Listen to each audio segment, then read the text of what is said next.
और भाई चिराग जो है मोदी के हनुमान, वो चुनाव हार रहे हैं हाजीपुर लोकसभा।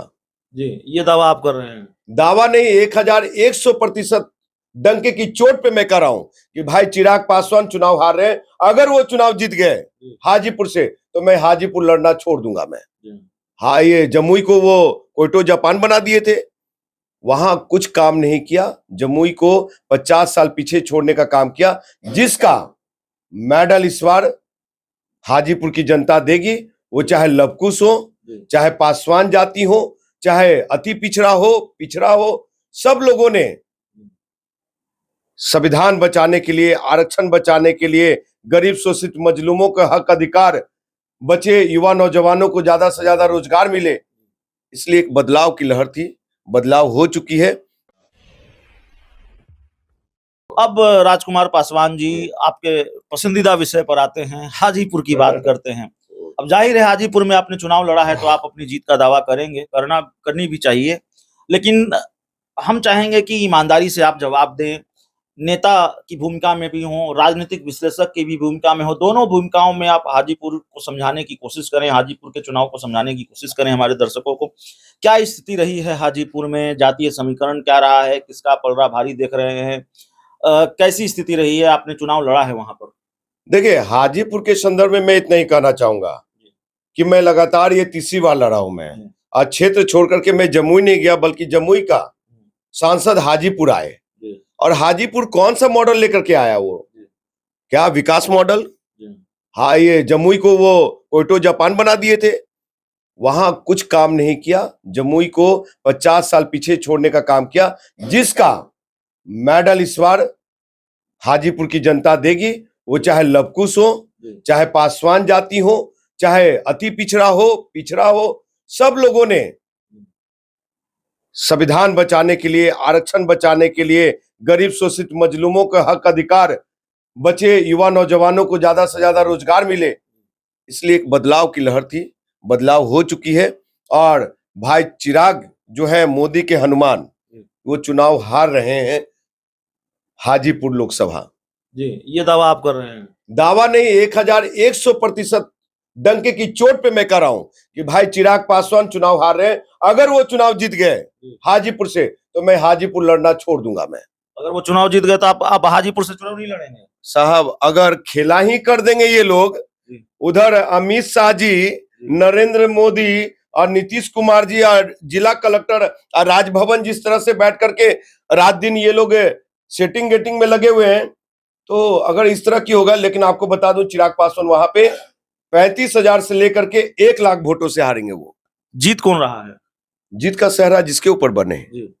लेकिन मेरा जो मिशन था, हम जिस मिशन के साथ गए थे, हो सकता है जनता को मैं समझा नहीं पाया, जनता मुझे समझ नहीं पाई, लेकिन जो भी मैंडेट मिलेगा हम उसको स्वीकार करेंगे। मतलब चिराग पासवान को आपने हरा दिया है, आप ये कर रहे हैं? बिल्कुल, हाँ।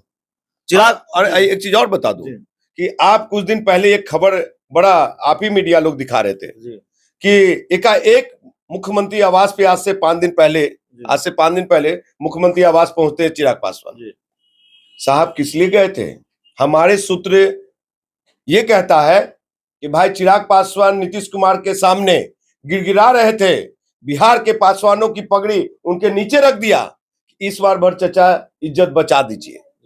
समझे? इज्जत बचाने की भीख मांग रहे थे कि हमको कलेक्टर से कह करके मैनेज कर लीजिए। उन्होंने, नीतीश कुमार जी ने कहा कि न्यायपालिका, हमारी सरकार में न्यायपालिका अपनी काम करती है।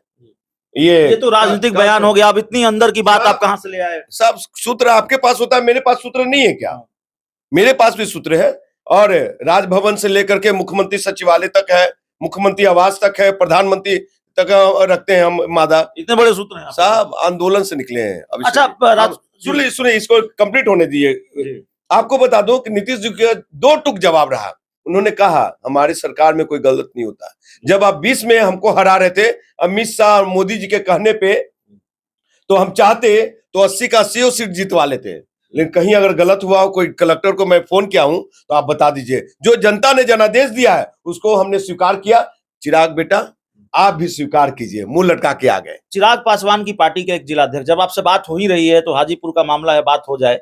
उनकी पार्टी के जिलाध्यक्ष इमाम गजाली शेखपुरा के जिलाध्यक्ष हैं और चिराग पासवान के सांसद प्रतिनिधि भी हैं। उन्होंने कहा है कि जेडीयू के लोगों ने धोखा दिया है, जेडीयू के कार्यकर्ताओं ने, नेताओं ने धोखा दिया है। कुशवाहा वोट बैंक हमारे साथ नहीं जुड़ा है, कुछ और हमें वोट नहीं दिया है जेडीयू के लोगों ने, और नीतीश कुमार ने, जेडीयू ने खेल किया है और हम लोग नीतीश कुमार के साथ खेल करेंगे। हिना साहब ने हाजीपुर में मदद की है, कैसे देखते इस बयान को? साहब सुन लीजिए, हिना साहब कहीं मदद करने का काम नहीं की है।